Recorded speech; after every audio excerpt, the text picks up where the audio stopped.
खेल मंत्रालय की तरफ से आज कुश्ती संघ को भी एक नोटिस दिया गया है, जिसमें कुश्ती संघ से 3 दिन के अंदर इन आरोपों का जवाब देने के लिए कहा है। और बड़ी बात यह है कि आज खेल मंत्री अनुराग ठाकुर ने भी कुश्ती संघ के अध्यक्ष से बात की है और इन आरोपों पर उनसे उनका जवाब मांगा है। और अध्यक्ष जी ने खुद पता नहीं कितनी लड़कियों का शोषण किया आज तक। मैं बड़े शर्म के साथ मैं वो बोलना चाहूंगी कि हिंदुस्तान जैसे देश में अगर हम जैसी लड़कियों के साथ ऐसे होगा तो हिंदुस्तान में मैं सोच रही हूँ कि हिंदुस्तान में कोई भी नॉर्मल महिला किसी भी जगह पे सुरक्षित नहीं है। जब शोषण होता है तो एक कमरे के अंदर होता है, वहाँ पे कैमरे नहीं लगाए जाते। अगर कैमरे ही लगाए जाते तो ये लड़कियां कब का पहले बोल देती यार, और बाकी लोग थे जो वो कैमरे की रिकॉर्डिंग निकाल लाते। शोषण होता है वो बंद कमरे के अंदर होता है। हम इस्तीफा ना चाहते हुए फेडरेशन को भंग करना चाहते हैं, क्योंकि जो स्टेट की जो संघ है, कुश्ती संघ जो स्टेटों के हैं, उनमें भी सभी उन्हीं के लोग बैठे हैं। डिमांड्स तो मेन जो बताई थी बजरंग ने कि पूरी फेडरेशन भंग हो और जितनी भी स्टेट्स की सारी फेडरेशन है वो नहीं बननी चाहिए, क्योंकि वो बनाई किन्होंने है वो बनाई प्रेसिडेंट ने है, WFI ने ही हर स्टेट की फेडरेशन बनाई। जो भी व्यक्ति है फेडरेशन में, हमें उनमें से एक भी व्यक्ति नहीं चाहिए। यहाँ पे जितने भी हैं, जितने भी जो आ नहीं पाए हैं, सबके साथ कुछ ना कुछ हुआ है, सबके साथ कुछ ना कुछ अन्याय हुआ है। तो ये कोई छोटी चीज नहीं है। मैं भी इस चीज को मानती हूँ कि इन लोगों ने इतने बड़े प्लेटफॉर्म के आकर और इतने बड़े इन्वेस्टिगेशन ऐसे ही नहीं लगाए जाते, और धुआं वहीं से उठता है जहाँ पे आग लगी होती है। हम सभी इसी लड़ाई में साथ देने के लिए यहाँ पे बैठे हैं, चाहिए कितने भी दिन जाए पर हम यहाँ उसी के लिए बैठे हैं। बिल्कुल लंबी लड़ाई। देखो बस हम तो यही चाहते हैं कि जो फेडरेशन है ये भंग हो, और जो हमारी जो स्टेटों में उन्होंने अपने जो आदमी बनाए हुए हैं तो वो भी सब भंग हो। बस हमारी मांग यही है और हमारी कोई ज्यादा डिमांड नहीं है। हम निसंदेह बोल रहे हैं कि हमारे साथ कुछ गलत हुआ और बहुत गलत हुआ है, लड़कियों के साथ गलत हुआ है। और मैं आंखों में आंखें डाल के, आप अध्यक्ष जी को मेरे सामने लेके आइए, अगर वो 2 मिनट मेरे सामने बैठ जाएं तो मैं हिंदुस्तान की हर जनता को चैलेंज करती हूँ कि मेरे सामने 2 मिनट बिठा दीजिए और वो आंखों में आंखें डाल के बोल दीजिए कि हमने कुछ गलत नहीं किया है। हरासमेंट हुआ या नहीं हुआ? हाँ। कतई नहीं हुआ। एक भी सामना कर दे तो मैं फांसी पर लटक जाऊं। किसी खिलाड़ियों का ओलंपिक में मेडल लाने वाला नहीं है। ये मतलब एक खेल की एक उम्र होती है, इनकी गलती नहीं, एक खेल की एक उम्र होती है। हमारी कुश्ती में 32 साल 34 साल नहीं चलता है। हमारा कुश्ती में क्रीम है 22 साल से लेकर के 28 साल तक, या बहुत खींच खाच करके 30 साल तक। तो ये इनका गुस्सा है, वो गुस्सा आज फूटा है इनका। खिलाड़ियों ने जो आरोप लगाए वो गंभीर किस्म के हैं और उसका संज्ञान लेते हुए भारत सरकार ने, खेल मंत्रालय ने तुरंत कार्रवाई करते हुए रेसलिंग फेडरेशन ऑफ इंडिया को नोटिस भी दिया, 72 घंटे के अंदर जवाब भी मांगा है।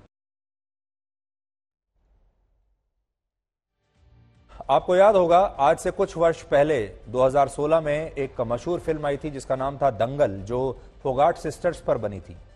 और वो जब फिल्म हमने देखी, पूरी दुनिया ने, पूरे देश ने उसको बहुत पसंद किया और हमने देखा कि कैसे इन खिलाड़ियों को संघर्ष करना पड़ता है। महिला खिलाड़ियों की, महिला पहलवानों के संघर्ष की वो कहानी थी। लेकिन उस फिल्म के बाद आज जब हम ये तस्वीरें देखते हैं तो बड़ा दुख होता है कि एक तो वो परेशानियां हैं, गरीबी एक परेशानी हो सकती है, संसाधनों की कमी एक परेशानी हो सकती है, और बहुत समाज की समस्याएं होती हैं जो समाज रोकता है हमारी महिला खिलाड़ियों को। लेकिन अगर इस स्तर पर आने के बाद, जब वो एशियन गेम्स में मेडल जीत रही हैं, जब वो ओलंपिक्स में मेडल जीत रही हैं, जब वो अंतर्राष्ट्रीय स्तर की खिलाड़ी बन चुकी हैं, जब वो इतनी बड़ी सेलिब्रिटीज बन चुकी हैं, और वो अगर आकर ये कहें कि हमारा यौन शोषण हो रहा है, हमें परेशान किया जा रहा है, तो ये इस देश के लिए इससे ज्यादा बड़े दुख की बात कोई हो नहीं सकती। अब इस सवाल पर आते हैं कि ये राजनीति हो क्यों रही है और राजनीति कौन कर रहा है और इसके पीछे का जो मुद्दा है वो क्या है।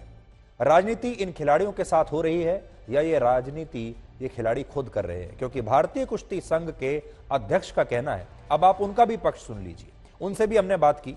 उनका यह कहना है कि इन खिलाड़ियों द्वारा जितने भी आरोप लगाए गए हैं वो बेबुनियाद हैं।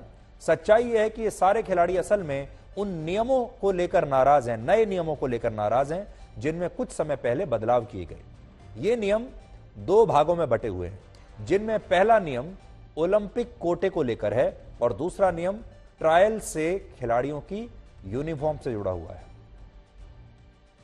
असल में ओलंपिक खेलों का आयोजन हर 4 साल में एक बार होता है, आप जानते हैं। लेकिन इन 4 वर्षों के दौरान जो अलग अलग अंतर्राष्ट्रीय प्रतियोगिताएं होती हैं, जैसे कॉमनवेल्थ गेम्स होते हैं, एशियन गेम्स होते हैं, उनमें से जो खिलाड़ी मेडल जीतते हैं उन्हें ओलंपिक खेलों का कोटा मिल जाता है। उदाहरण के लिए, अगर कोई रेसलर एशियन गेम्स में गोल्ड मेडल जीत लेता है तो उसे आने वाले यानी अगले ओलंपिक खेलों के लिए कोटा मिल जाता है, यानी उसकी जो सीट है वो पक्की हो जाती है। अगर आपने एशियन गेम्स में गोल्ड मेडल जीत लिया तो आप ओलंपिक की टीम में भी शामिल हो जाएंगे और आपको ओलंपिक खेलों में खेलने का मौका मिलेगा। और इस मौके के लिए उस खिलाड़ी को बिना किसी ट्रायल और किसी भी राष्ट्रीय स्तर पर प्रतियोगिता खेले बिना ओलंपिक खेलों में उसे सीधे एंट्री दे दी जाएगी। तो इस बात को आप समझ लीजिए, अगर किसी खिलाड़ी ने एशियन गेम्स में गोल्ड मेडल जीत लिया मान लीजिए, तो उसे ओलंपिक खेलों में सीधी एंट्री मिलती थी। उसके लिए ना उसे ट्रायल देना है और ना ही उसे कोई राष्ट्रीय स्तर की प्रतियोगिता में हिस्सा लेना है और जीतना है। और भारतीय कुश्ती संघ ने इसी नियम को अब बदल दिया है। अब नया नियम क्या है, देखिए। नया नियम यह है कि अब यह ओलंपिक कोटा समाप्त हो जाएगा। अब कोई कोटा नहीं होगा किसी के लिए भी। अब ओलंपिक खेलों से पहले कोटा हासिल करने वाले खिलाड़ियों को भी बाकी खिलाड़ियों के साथ ट्रायल देना होगा, और अगर ट्रायल में वो फेल हो जाते हैं तो उन्हें ओलंपिक खेलों में नहीं भेजा जाएगा। यानी जो ट्रायल में जीतेगा वही ओलंपिक में जाएगा, चाहे किसी ने मेडल पीछे जीता है या नहीं जीता है। यह नियम भारतीय कुश्ती संघ इसलिए लेकर आया क्योंकि अभी कई बार ऐसा होता है कि कोई खिलाड़ी ओलंपिक खेलों से अलग अलग प्रतियोगिताओं में मेडल जीतकर कोटा हासिल कर लेता है। जैसे आपने कोई खिलाड़ी है, उसने कॉमनवेल्थ गेम्स में मेडल जीत लिया, एशियन गेम्स में मेडल जीत लिया और फिर ओलंपिक में उसे कोटा मिल गया। लेकिन जब तक ओलंपिक खेल आते हैं तब तक उस खिलाड़ी को या तो कई बार कोई इंजरी हो जाती है, चोट लग जाती है, या खिलाड़ी खराब फॉर्म में चला जाता है। लेकिन क्योंकि खिलाड़ी के पास पहले से ही कोटा है तो उसे ट्रायल नहीं देना पड़ता और वो राष्ट्रीय स्तर की प्रतियोगिताओं में भी हिस्सा नहीं ले रहा। तो फिर ये बात कैसे पता चलेगी कि कौन सा खिलाड़ी आउट ऑफ फॉर्म है, कौन सा खिलाड़ी अनफिट है, किस खिलाड़ी को चोट लगी है? और इसका असर ओलंपिक खेलों में भारत के प्रदर्शन पर पड़ता है, क्योंकि अगर आप अनफिट खिलाड़ियों को भेज देंगे तो आपको मेडल नहीं मिलेगा। और भारतीय कुश्ती संघ का कहना है कि यह सब ना हो, इसीलिए उसने ओलंपिक कोटे को समाप्त करके अब यह तय कर दिया कि अब हर खिलाड़ी के लिए ट्रायल देना अनिवार्य है। और ये सारे खिलाड़ी इसीलिए नाराज हैं क्योंकि ये ट्रायल नहीं देना चाहते और राष्ट्रीय स्तर की प्रतियोगिताओं में भी हिस्सा नहीं लेना चाहते। ये चाहते हैं कि इन्हें कोटा मिले और ये सीधे ओलंपिक खेलों में जाएं। इस पूरे विवाद में दो चीजें बहुत अहम हैं। पहला है कुश्ती का खेल और दूसरा है हरियाणा राज्य। आपने देखा होगा अभी जितने भी खिलाड़ी विरोध प्रदर्शन कर रहे हैं, धरने पर बैठे हैं, उनमें से ज्यादातर हरियाणा के हैं। और मुद्दा यह है कि कुश्ती के खेल में पूरी तरह हरियाणा का दबदबा है और इस वजह से बाकी राज्यों के खिलाड़ियों को ज्यादा मौका नहीं मिल पाता। और आपने देखा होगा ज्यादातर जो खिलाड़ी हैं कुश्ती में जो मेडल भी जीतते हैं वो सब हरियाणा के हैं। कुश्ती संघ का कहना है कि फिलहाल राष्ट्रीय और अंतर्राष्ट्रीय स्तर पर कुश्ती के खेल में भारत की तरफ से सबसे ज्यादा खिलाड़ी हरियाणा से हिस्सा लेते हैं।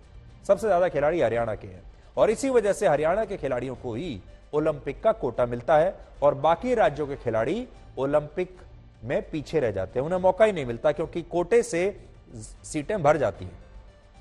उदाहरण के लिए कुश्ती के खेल में कुल मिलाकर 12 अलग अलग वेट कैटेगरीज होती हैं, श्रेणियां होती हैं। और जब भारत में राष्ट्रीय स्तर की प्रतियोगिताएं होती हैं तो हर श्रेणी में हरियाणा से कम 6 खिलाड़ी जरूर होते हैं। और इससे बाद में होता यह है कि राष्ट्रीय स्तर पर हरियाणा के खिलाड़ी ही ज्यादा जीतते हैं क्योंकि सबसे ज्यादा खिलाड़ी उन्हीं के हिस्सा भी ले रहे हैं और यही खिलाड़ी अंतर्राष्ट्रीय प्रतियोगिताओं में जाते हैं। और भारतीय कुश्ती संघ का यह भी कहना है कि वो इस खेल में बाकी दूसरे राज्यों के खिलाड़ियों को भी मौका देना चाहता है और इसीलिए उसने नियमों में यह बदलाव किया, जिसकी वजह से बाकी देश के जो खिलाड़ी हैं उन्हें भी उतना ही मौका मिलेगा।